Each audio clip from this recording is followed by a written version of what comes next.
Hello दोस्तों, स्वागत है आपका आज के नए वीडियो में। तो दोस्तों, हम लोग चैप्टर पढ़ रहे थे सेमीकंडक्टर एंड ट्रांजिस्टर। तो दोस्तों, आज आज चौथा वीडियो है सेमीकंडक्टर से रिलेटेड। और दोस्तों, आज जो हम लोग पढ़ने जा रहे हैं वो होगा explanation of insulator, conductor and semiconductor. ठीक है दोस्तों, तो कॉपी पेन निकाल लीजिए, चलिए स्टार्ट करते हैं। तो दोस्तों, आज हम लोग जो पढ़ने जा रहे हैं, तो आज हम लोग पढ़ेंगे on the basis of energy band explain conductor, insulator and semiconductor. Energy band के बेसिस पे हम लोगों को कंडक्टर, इंसुलेटर और सेमीकंडक्टर को एक्सप्लेन करना है। ठीक है दोस्तों, तो स्टार्ट करते हैं। तो दोस्तों, in any substance mainly two energy bands are present. किसी भी सब्सटेंस में मेनली दो एनर्जी बैंड प्रेजेंट होते हैं। अब दोस्तों, वो दो होते हैं। पहला होता है वैलेंस बैंड, दूसरा होता है कंडक्शन बैंड। ठीक है दोस्तों, अब the energy gap between valence band and conduction band is known as forbidden energy gap.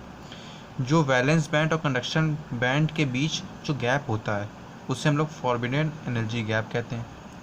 ठीक है दोस्तों, अब दोस्तों आगे हम लोग पढ़ेंगे एक्सप्लेनेशन ऑफ इंसुलेटर।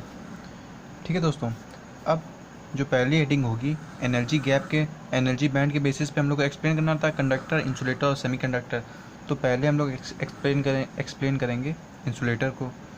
तो दोस्तों, यहाँ डायग्राम है, यहाँ थ्योरी है।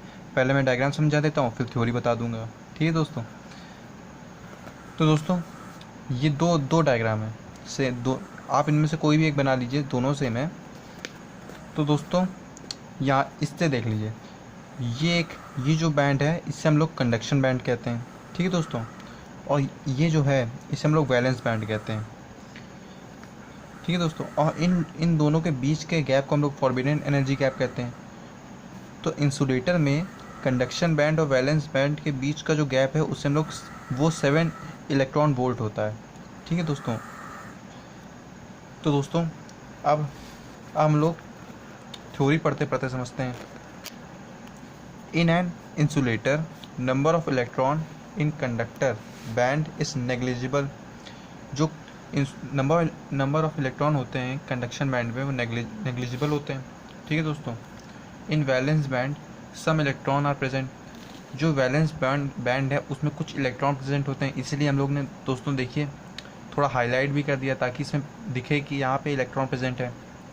ठीक है दोस्तों, next point, in insulator forbidden energy gap is 3 electron volt और मोर देन इट। ठीक है दोस्तों, अब देखिए यहाँ 7 इलेक्ट्रॉन वोल्ट है, तो मतलब कि इससे ज़्यादा है।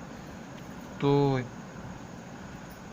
यहाँ 3 इलेक्ट्रॉन वोल्ट तो होना चाहिए मिनिमम, उससे ज़्यादा होना चाहिए। 3 इलेक्ट्रॉन वोल्ट से कम नहीं होना चाहिए, उससे ज़्यादा ही होना चाहिए। इसलिए हम लोग ने यहाँ ये रिप्रेजेंट कर रहा है Eg इज इक्वल टू और ग्रेटर देन 3 इलेक्ट्रॉन वोल्ट। ठीक है दोस्तों, अब आगे, so that electron of valence band do not reach at conduction band.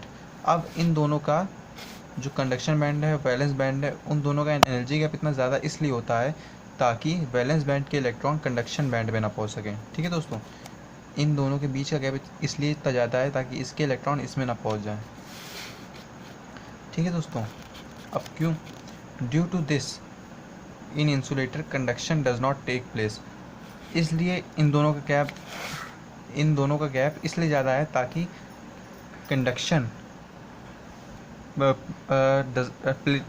Conduction जो है वो काम ना कर सके। ठीक है दोस्तों, मैं फिर से एक बार रिपीट कर दे रहा हूँ। In an insulator number of electron in conduction band is negligible. In valence band some electron are present. In insulator forbidden energy gap is 3 electron volt or more than it. ठीक है दोस्तों, इन दोनों का जो energy gap है वो 3 electron volt होना चाहिए, उससे ज़्यादा होना चाहिए। So that electron of valence band do not reach at conduction band, ताकि वैलेंस बैंड के जो इलेक्ट्रॉन है वो कंडक्शन बैंड की तरफ ना पहुंच सकें। ठीक है दोस्तों, due to this in insulator conduction does not take place. अब दोस्तों, जो अगला हम लोग पढ़ने जा रहे हैं वो होगा सेमीकंडक्टर। ठीक है दोस्तों, अब अगली हेडिंग है वो होगी हम लोग की सेमीकंडक्टर की। ठीक है दोस्तों,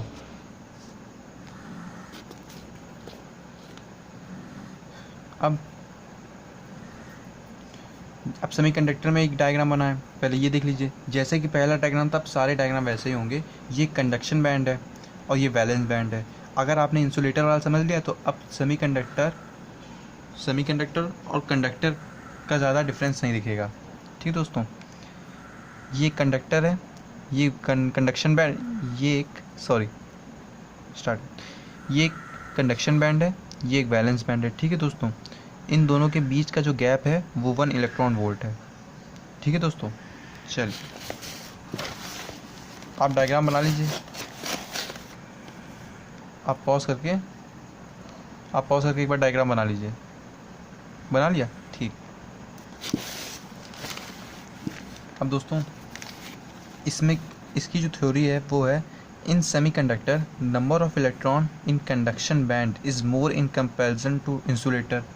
ठीक है दोस्तों, जो सेमीकंडक्टर होता है उसमें नंबर कंडक्शन बैंड में जो इलेक्ट्रॉन होते हैं वो ज़्यादा होते हैं इंसुलेटर से कंपेयर करें तो। ठीक है दोस्तों, अब for semiconductor forbidden energy gap is order of 1 electron volt. अब इनका जो हम लोग भी डायग्राम देख के आ रहे हैं उसमें एनर्जी जो गैप था 1 इलेक्ट्रॉन वोल्ट का था। ठीक है दोस्तों, मैं फिर से दिखा दे रहा हूँ। इसमें जो ये एनर्जी गैप है वो 1 इलेक्ट्रॉन वोल्ट का है। ठीक है दोस्तों, Eg is equal to 1 electron volt लिख लीजिए।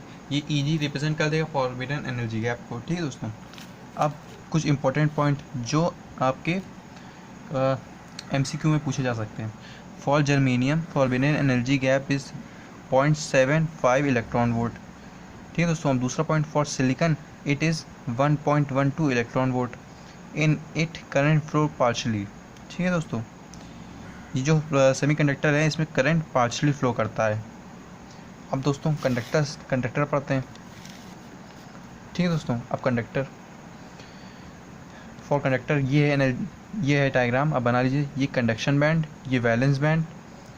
ठीक है दोस्तों, और ये एक लेयर जा रही है जो, अब ये थ्योरी से समझने की कोशिश करते हैं कि ये